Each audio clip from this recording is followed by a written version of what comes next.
The legend of Deadwood Sal lived on in the hearts and minds of the people of the town. They whispered stories of her daring robberies, her quick trigger finger, and her fierce independence. Some said she had a heart of ice, while others claimed she had a soft spot for the downtrodden and oppressed.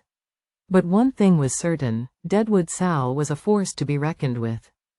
Jake, now a reformed gunslinger turned lawman, often found himself thinking back on that fateful day in Deadwood.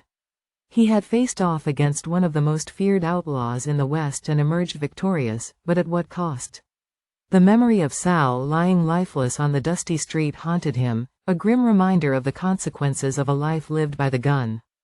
As the years passed, Jake became known as a fair and just sheriff, earning the respect of the townspeople and the admiration of his fellow lawmen. But deep down, he knew that he owed a debt to Deadwood Sal, a debt that could never truly be repaid.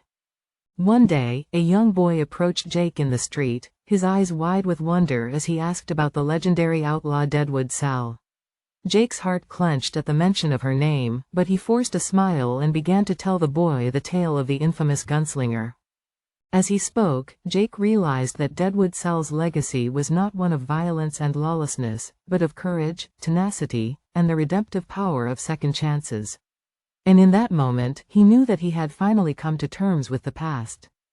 The legend of Deadwood Sal continued to live on in the stories told around campfires and in the history books of the West.